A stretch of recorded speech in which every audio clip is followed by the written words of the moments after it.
گھر جایا کرتے تھے، آپ کی ملاقات کے بعد آپ سفر جاری کرتے تھے، اور جب آپ واپس آتے تھے تو حضرت فاطمہ سے ملاقات کر کے گھر آیا کرتے تھے۔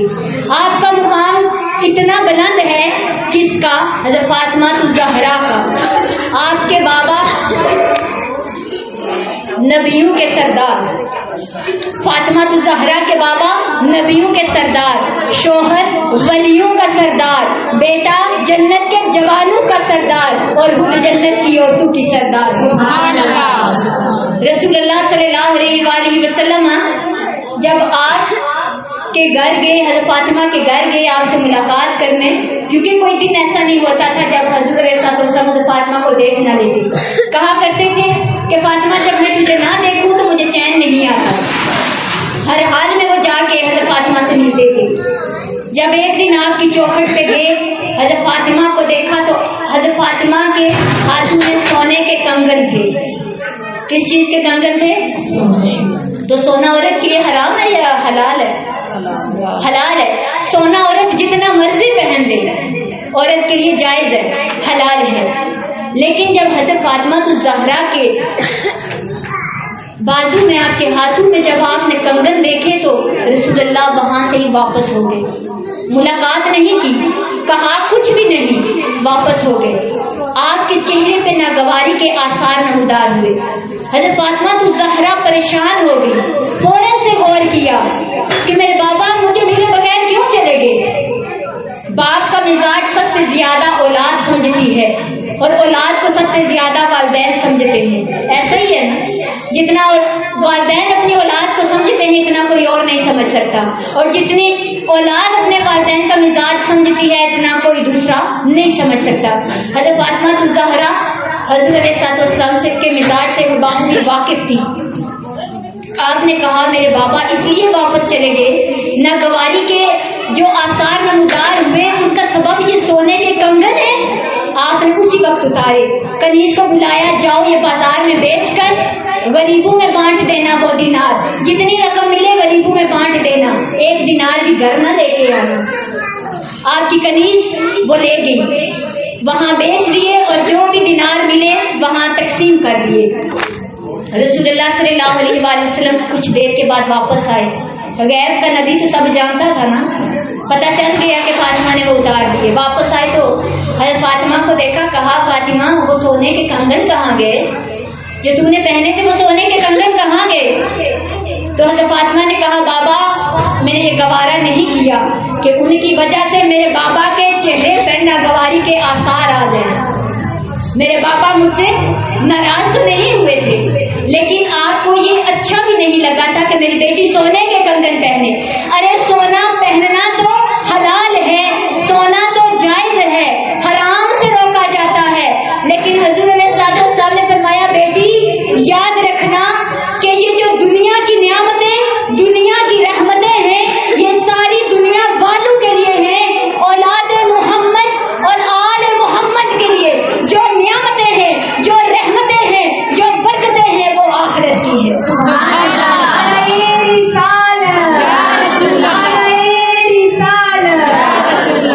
لوگ تو حرام کام کریں تو ان سے ناراض ہوا جاتا ہے، لیکن یہاں حلال کو بھی کہا جا رہا ہے بچ کے رہو۔ کیوں؟ کیونکہ تقویٰ یہی ہے، اور کیوں؟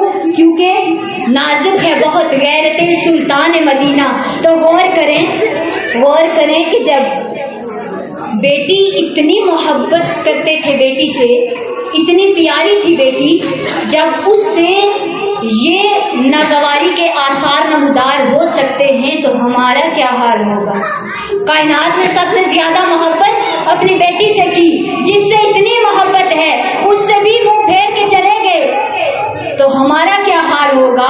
ہم کہتے ہیں کہ ہم رسول اللہ کے چاہنے والے ہیں، عمل کوئی بھی ایسا نہیں ہے۔ غور کیجئے، نماز چھوڑتے رہے اور مر گئے، نماز چھوڑتے رہے اور مر گئے، چوری کرتے رہے اور مر گئے، زنا کرتے رہے اور مر گئے، جھوٹ بولتے رہے اور مر گئے، ارے جھوٹی قسمیں کھاتے رہے اور مر گئے، سود کھاتے رہے اور مر گئے۔ سہارا تو ایک ہی تھا نا، سہارا ایک ہی ہے محمد رسول اللہ کا۔ جب سارے دفنا کے آ جائیں گے، جب قبر اندھیری ہوگی، جب کوئی دوسرا حال نہیں ہوگا تو وہاں کون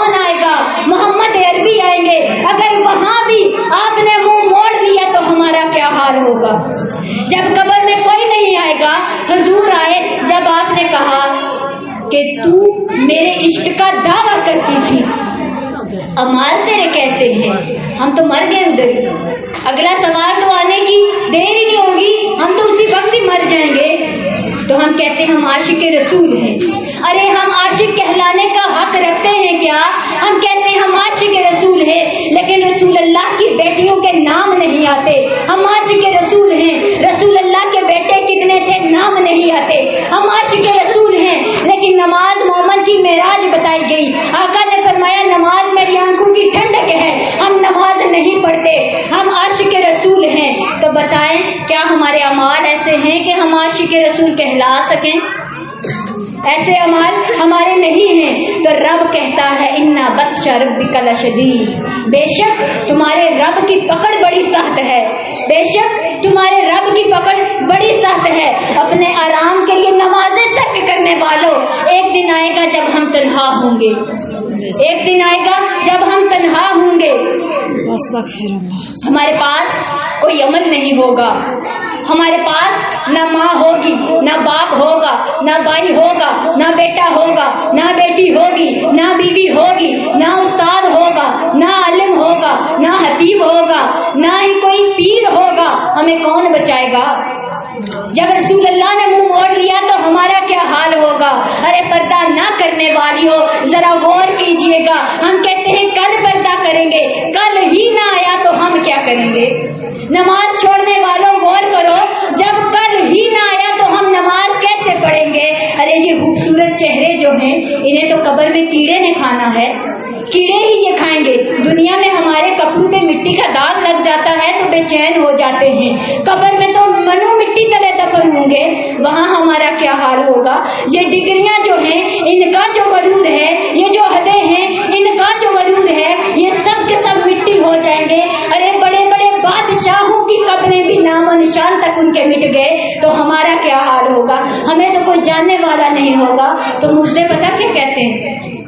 پیٹ کی بدبو اتنی شدید ہوتی ہے، اگر اللہ کی ذات ہمیں کوئی اور عذاب نہ دے، صرف پیٹ کی بدبو ہی والا عذاب دے دے تو ہم وہاں ہی گل جائیں، ہمارا سب کچھ پھٹ جائے، ہمارے پاس کچھ بھی نہ رہے۔ اتنا شدت کا عذاب ہے صرف پیٹ کی بدبو کا، تو باقی عذاب کا کیا کہنا؟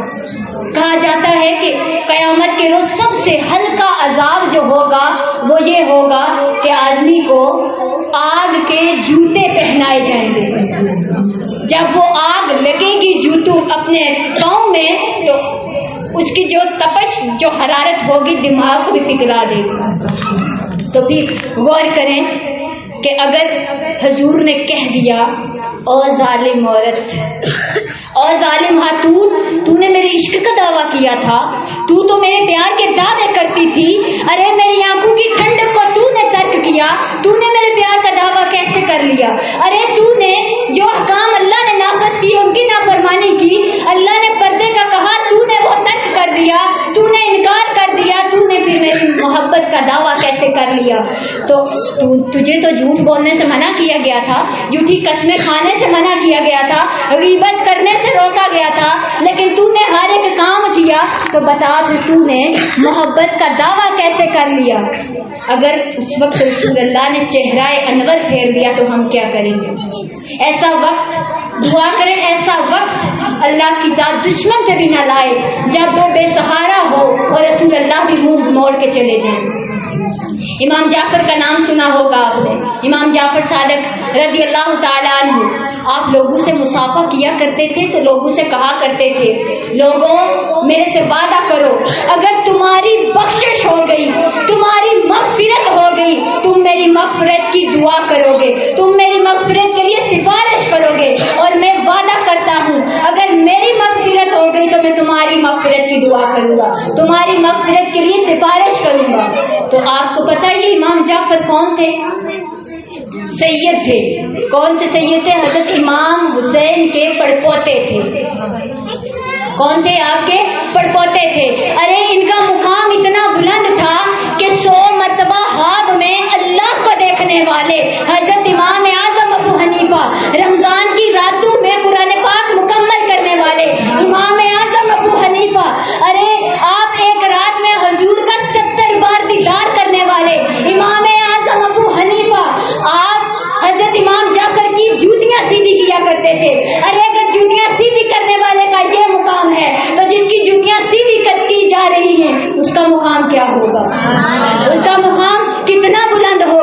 مگر نازک ہے بہت غیرت سلطان مدینہ. لوگ کہتے امام جعفر آپ تو سید ہیں, آپ تو حضور علیہ السلام کی اولاد میں سے ہیں, آپ کیسے ہم سے کہہ سکتے ہیں کہ آپ میری مغفرت کی سفارش کرنا؟ کہا ہاں اسی بات پہ تو رونا ہے کہ میں رسول اللہ کی لڑی سے ہوں, اسی بات پہ رونا ہے کہ میرے نانا شفیع المذنبین ہیں, اسی بات پہ رونا ہے کہ میں سید ہوں. ارے میں اس لیے کہتا ہوں بے شک میرے نانا شفیع المذنبین ہیں, لیکن نانا کو قیامت کے دن منہ کیا میں دکھاؤں گا؟ جب امام جعفر آپ کی لڑی سے ہو کے, آپ کی اولاد میں سے ہو کے یہ کہہ رہے ہیں کہ میری مغفرت کی دعا کرنا, تو پھر ذرا غور کریں. جب وہ کہہ رہے ہیں کہ میں نانا کو منہ کیا دکھاؤں گا, تو ہمارے منہ اس قابل ہیں کہ ہم رسول اللہ کے سامنے جا سکیں؟ ہمارے منہ ایسے ہیں کہ ہم رسول اللہ کا سامنا کر سکیں؟ میرا تو اس قابل نہیں ہے. تو آج حضرت امام جعفر کی سنت پہ عمل کرتے ہوئے میں آپ سب سے گزارش کرتی ہوں, خدارا جب آپ کی مغفرت ہو گئی, قیامت کے دن جب آپ میں سے کسی کو رب نے بخش دیا, تو میری مغفرت کی سفارش کر دینا, کیونکہ میں بڑی گناہگار ہوں. یہ جو کرم ہے یہ اس ذات کا کرم ہے, میرے پاس کچھ بھی نہیں ہے. تو اگر آپ میں سے کسی کی مغفرت ہو گئی تو میری مغفرت کی سفارش کرنا. ہاں اگر خوش قسمتی سے میری ہو گئی تو میں بھی آپ سب کے لیے مغفرت کی سفارش کر دوں گی. خدارا یہ عہد کریں کہ آپ میرے لیے, میرے والدین کے لیے, کہ جس کی بھی بخشش ہو گئی ہمارے لیے بھی سفارش کریں گی. آخر میں جگر مراد آبادی کے جو میں نے اشعار پڑھے تھے, جسے لے کے میں یہاں تک پہنچی ہوں, نازک ہے بہت غیرت سلطان مدینہ. اگر میں نے ان کو بیان نہ کیا تو ان سے زیادتی ہوگی. حضرت جو جگر مراد آبادی تھے, آپ شرابی تھے, آپ شاعر تھے لیکن شرابی تھے. توجہ کیجئے گا, آپ شراب بہت پیا کرتے تھے. اجمیر شریف میں مشاعرہ ہوا جہاں اشعار پڑھے جاتے ہیں, جیسے ہم بیٹھے ہیں نا آقا کی محفل سجائی, اجمیر شریف میں بھی اسی طرح کا ایک مشاعرہ ہوا. تو آپ کو مشاعرے کے لیے دعوت نامہ ملا. کہا کہ جگر مراد آبادی تو محفل میں آئے گا, اس مشاعرے میں آئے گا, تو نعت رسول پڑھے گا. اللہ اکبر. جب جگر مراد آبادی نے وہ دعوت نامہ دیکھا, آپ کی روح تڑپ اٹھی, جسم لرز اٹھا. کہا مراد آبادی اے جگر, کیا تو رسول اللہ کی نعت پڑھے گا؟ کیا تیرے اعمال ایسے ہیں؟ تو تو شرابی ہے, تو کس منہ سے وہاں جائے گا, کس منہ سے اس محفل میں جائے گا؟ جگر مراد آبادی یہی سوچتے سوچتے کچھ دن گزر گئے. مشاعرے کا جو وقت تھا, جو دن تھا, قریب آ رہا تھا. ادھر بگدڑ مچی ہوئی تھی, شور مچا ہوا تھا کہ جگر تو نہیں آئے گا, وہ تو شرابی ہے, وہ کیسے نعت پڑے گا. ادھر جگر کی جان پہ بنی ہوئی تھی. میں نے زندگی میں کبھی نعت لکھی نہیں, میں تو شاعری کرتا ہوں, میں نعت کیسے لکھوں گا. ہمت کی, آپ نے غسل کیا, آئے بیٹھے, قلم اٹھایا. جیسے ہی لکھنے لگے ہاتھ کانپنا شروع ہو گئے, ہاتھ کانپ گئے, جسم لرزنے لگا, دل دھڑکنے لگا. قلم چھوڑ دیا. کہا جگر تیرے اندر اتنا جگر ہی نہیں کہ تو رسول اللہ کی نعت لکھ سکے. ارے تو تو شراب پیتا ہے, کیا تو اس حال میں رسول اللہ کی نعت لکھے گا؟ آپ نے پھر چھوڑ دیا. کچھ دن گزرے, آپ نے پھر جگر نے جگر کیا, جگر بڑا کیا, غسل کیا, قلم اٹھایا, تو آپ نے نعت لکھی. وہی نعت جس کے میں نے صرف 3 مصرے آپ کے سامنے رکھے تھے. ایک رند ہے اور مدحت سلطان مدینہ, ایک رند ہے اور مدحت سلطان مدینہ. ہاں کوئی نظر رحمت سلطان مدینہ. اس امت عاصی سے نامو پھیر ہدایا, اس امت عاصی سے نامو پھیر ہدایا. نازک ہے بہت غیرت سلطان مدینہ. کچھ ہم کو نہیں کام جگر کسی اور سے, کچھ ہم کو نہیں کام جگر اور کسی سے, کافی ہے بس ایک نسبت سلطان مدینہ. جگر کی نعت مکمل ہوئی. وقت آ گیا مشاعرے کا, جگر نے وہ نعت اٹھائی, چل دی. لیکن جانے سے پہلے کیا کیا؟ قلم رکھا. جگر نے کہا اور جگر تو نے آج تک شراب نہ چھوڑی اور نعت بھی نہ لکھی، لیکن آج تو نے نعت لکھی ہے. کیا یہ گوارا کرتا ہے تیرا دل کہ جس دل سے یہ سوچ کے، جس دماغ سے یہ سوچ کے تو نے نعت لکھی ہے، جس زبان نے یہ نعت کہی ہے، کیا یہ گوارا کر سکتا ہے کہ وہی زبان دوبارہ شراب پیے؟ آپ نے بوتلیں اٹھائی اور ساری کی ساری بوتلیں توڑ دی. جگر ان کو تو سلامی پیش کرنے کا دل کرتا ہے. نعت صرف ایک لکھی اور اس نعت نے آپ کی زندگی بدل دی. آپ نے پوری زندگی شراب کو ہاتھ تک نہ لگایا. کہا یہ گوارا نہیں، جو زبان رسول اللہ کی نعت کہے وہ زبان پھر شراب چکھے. ایسا ممکن نہیں، یا نعت رہے گی یا شراب رہے گی. تو آپ کی زندگی بدل گئی تھی صرف اس نعت کی وجہ سے. آپ نے نعت ایک ہی لکھی تھی. تو ذرا غور کریں، ہم تو اتنی محفلوں میں جاتے ہیں، سارا دن نعتیں پڑھتے ہیں، رسول اللہ کی سیرت سنتے ہیں، آپ کی جو احکامات ہیں، آپ کی سنتیں ہیں، انہیں دیکھتے ہیں، انہیں سنتے ہیں، آپ کی نعتیں پڑھتے ہیں، لیکن گھر جا کے واپس وہی کام کرتے ہیں. ہم اپنے آپ کو نہیں بدل رہے. جگر نے ایک نعت لکھی، خود کو بدل دیا. ہم نے ہزاروں نعتیں خود پڑھی لیکن خود کے اندر ایک چینج نہ لا سکے. تو کوشش کریں اپنے آپ کو بدلیں. کوشش کریں اپنے اعمال ایسے بنائیں کہ کل آقا کو منہ دکھانے کے قابل ہو سکے. کل آقا یہ نہ کہیں ظالم عورت تو نے میرے عشق کا دعویٰ کیا تھا، نماز نہ پڑھی. میرے عشق کا دعویٰ کیا تھا، تیرا لباس مکمل نہیں تھا. میرے عشق کا دعویٰ کیا تھا، تیرا سر ڈانپا ہوا نہیں تھا. میرے عشق کا دعویٰ کیا تھا، میری آنکھوں کی ٹھنڈک کو ترک کرتی رہی. میرے عشق کا دعویٰ کیا تھا، جھوٹ تو نے نہ چھوڑا. میرے عشق کا دعویٰ کیا تھا، نافرمانی تو کرتی رہی. میرے عشق کا دعویٰ کیا تھا، برائی تو کرتی رہی. میرے عشق کا دعویٰ کیا تھا، غیبت تو کرتی رہی. میرے عشق کا دعویٰ کیا تھا لیکن نیک عمل کوئی نہ کیا تھا. تو بتا تیرا وہ دعویٰ صرف دنیا کو دکھانے کے لیے تھا؟ تیرا دعویٰ دنیا کو دکھانے کے لیے تھا؟ ارے اللہ کی ذات تو دل دیکھتی ہے. تو جب تیرا دل ہی صاف نہیں تو دکھاوا کس چیز کا؟ ہمارے اعمال ایسے نہیں ہوتے، لیکن ہم کیا کرتے ہیں؟ ایام بیس کے روزے رکھ لیے. ہم کیا کرتے ہیں؟ میلاد کا روزہ رکھ لیا.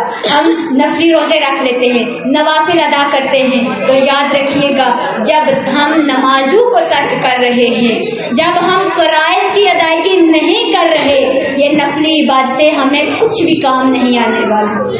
سب سے پہلے فرائض ہیں. اپنے فرائض کو سمجھیے، اپنے فرائض کو پورا کیجیے، ان پہ عمل کیجیے، انہیں ادا کیجیے. اس کے بعد نفلوں کی طرف جائیے. نفلی عبادتیں بہت بعد میں آتی ہیں، پہلے فرائض آیا کرتے ہیں. تو اسی پہ میں اپنی جو بیان ہے اس کو اختتام کی طرف لے کے جاتی ہوں، دعا کے ساتھ کہ اللہ کی ذات ہمیں نیک عمل کرنے کی توفیق دے، عمل صالح کرنے کی توفیق دے، دین اسلام کو سیکھنے سمجھنے عمل کرنے کی توفیق دے. ہم سب کو حق کہنے، حق سننے، حق سمجھنے، حق کو پھیلانے کی توفیق دے. اگر کوئی مجھ سے یا میری بہنوں سے پڑھنے پڑھانے میں کوئی غلطی ہو گئی ہو تو اللہ کی ذات میں استغفر اللہ العظیم. اللہ ہم سب کو معاف فرمائے اور اس محفل کو اور آپ سب کے یہاں آنے کو سننے کو اپنی بارگاہ میں قبول فرمائے. اور ایک بار پھر کہ ہم سب کو عمل کی توفیق دے. وما علینا الا البلاغ المبین.